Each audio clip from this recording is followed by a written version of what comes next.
when Chingy sat down and did his interview, he said he was on the road and Ali called him up, screaming, yelling, threatening to blow his head off. And then Shaka Zulu got on the phone with Ali. Like, where did they problems come in if Chingy was in the group with his little brother? I think Ali had plans for the group. I think Ali had plans for Chingy, just everybody who's opening up for us. I think at the time, Ali the mind thing. So even what he don't say out, I think he had plans for all of that. And at the time, Chingy was like staying at his house. It was a lot of things going on. So you would definitely have to talk to Ali about it. But I think it was something about being mad because Chingy left the group.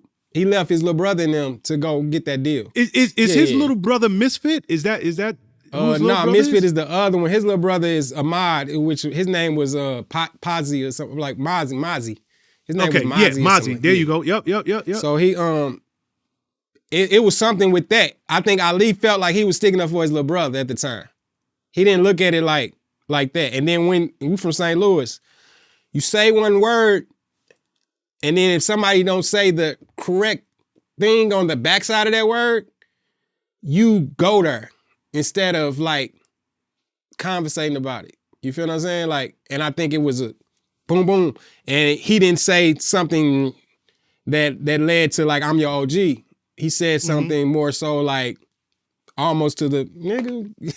You know what I'm saying? Like, fuck you almost. It almost went there. It had to for Ali to go to the next step. You know what I'm saying? Like, and I guess it just transpired from there. But it definitely was something had to do with Ali putting him in a position, and it had something to do with that. It had something to do with him and the group leaving, him staying in the house, and his wife paying for this, doing that, and you did that. It had something to do with that. And it started, like I said, it started probably off as a conversation. And one word leads to the next, and next you know, both, they from St. Louis, so both of them from the north side. So eventually they're gonna say something crazy. You know, it's crazy because it seemed like once that snowball started, it just went in an avalanche. You know, it just turned into a straight avalanche. Because I know Ali, if I got my facts right, he did a song with Misfit in the group, going at Chingy. Chingy come back. He recorded a record dissing Ali and Misfit. Then I think Misfit is actually somebody who was in a group with Chingy before the little brother group. Oh, so it wasn't even, I thought it was three of them. Misfit might be the one I've seen when they was younger and they was a group and they was performing a thing. That's where I think Misfit come from. And Misfit was just mad that Chingy was on. That's what I'm thinking. I don't know. I told you I was young. None of them was my friends like that, so I didn't know the story. I always stayed in my business. I mind mines, cause I don't have nothing to do with that shit. But I think it had something to do with that. And then Ali was doing the songs with a lot of local artists, so I don't even remember that song. I don't even know what that was, but I do remember Chingy doing the diss record, and I don't know how it led to Chingy and Nelly. But it definitely it was Chingy and Ali, and everybody was sticking up for everybody. We a group, so it ended up looking like that. But it really was Ali sticking up for his little brother, and more so in that. You would definitely have to sit Ali and Chingy down to see that. I don't want to say the wrong thing because I don't know. Yeah, I mean, it definitely snowballed, and to your point, how Nelly even got it, because I know Nelly did the record, Another One. And, he had a verse. I like the way you do it, right? And this is me speaking to because I actually had a chance to sit down. Shout out to Chingy. I had a chance to sit down with him. And I was like, how did you and Nelly get into it? I thought y'all was good. Like to the point where Chingy said he was in a group before. Nelly walked in the crib and Nelly was like, yo, I would sign you. I probably wouldn't mess with the group members, but I would sign you. So I know them two at some point in Chingy's younger career was good. Then he didn't know. He let him open up. He just let Ali little brother group open up for him. So it ain't like Chingy was in meetings with Nelly. You know what I'm saying? Like, you don't know him for real. You just on the outside of the bus looking in kind of thing, cause y'all open up, Nelly ain't even there yet. You know what I'm saying? Like he ain't even looking at it. He don't even know if you can rap or not. He's not listening to your songs. He's not doing this and that. You know what I'm saying? Like he's in He zoned out. He's Nelly at the time. You know what I'm saying? Like, no time for shit besides what he got going on. So I don't think it never was like that. I think it strictly was the fact that Nelly and Ali so close that when Ali said something, it ended up to Nelly part of the thing. Or even Ali could have wrote that verse. You feel what I'm saying? Gotcha. Or helped them with it and they just both decided to do it there. Any of that could have happened. But I think the real problem was Ali created this sauce. All the sauce you see, all the sauce you hear. Ali is part of that creation, right? So when the kids, not kids, because I'm a kid, when the other groups that was under us opening up for us, you best believe my little brother group was lunatic sauce. You know what I'm saying? You best believe that Ali little brother group, how you dress and how y'all look. Y'all looking like us before you come out. Why? Because the boxes of vocal just came in. You feel what I'm saying?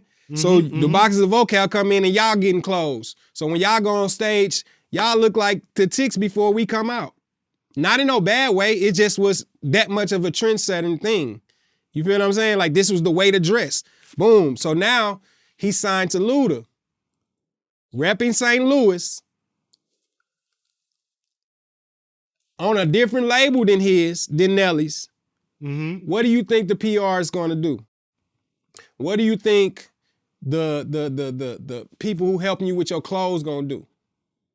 You feel what I'm saying? And I think the Nelly and Chingy came in with more so a do-rag, both of them light-skinned with the boom, like, boy, y'all look what you selling out here, you know what I'm saying? I love it when you do it right there, like, and then making it almost seem like you started this with the, it was a lot in there. It was a lot of more sauce taking and feeling like that's, you know what I'm saying? Like, if I ain't got nothing to do with what you did, and it's just me thinking and talking, me coming young, I told you I be saying stuff now that I'm grown, and I go back and look at stuff. This is just me looking at it. Chingy, you know I don't give a damn about none of that stuff. I love you.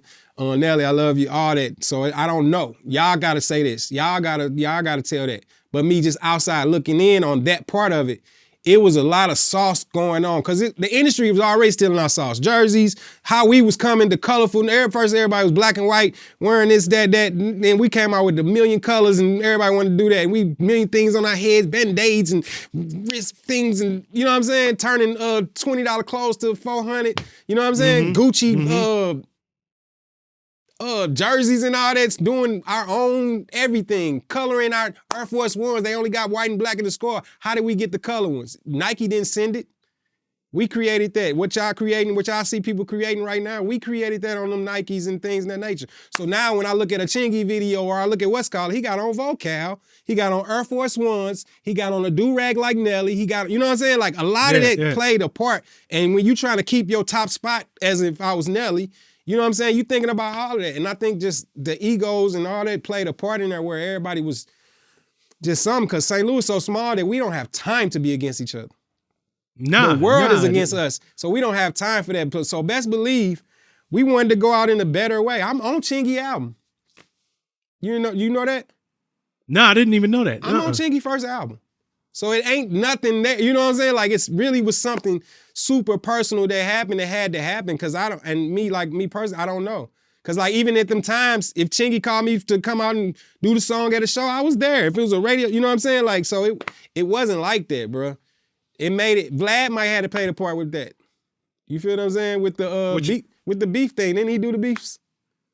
The beef DVDs? Yeah. That made it bubble even more. Cause it probably would have stayed local, like within St. Louis and within the Midwest. And South maybe, cause Luda and them down there. You feel what I'm saying? Like it wouldn't have got no farther than that. It got out and it made it look like even more. So now people defending themselves. At first the people was on offense, but now everybody feel like they defending themselves and just sticking up for their style or whatever they doing. So it was a lot more to that. And like I said, I was young. I didn't really see what was going on or definitely didn't notice.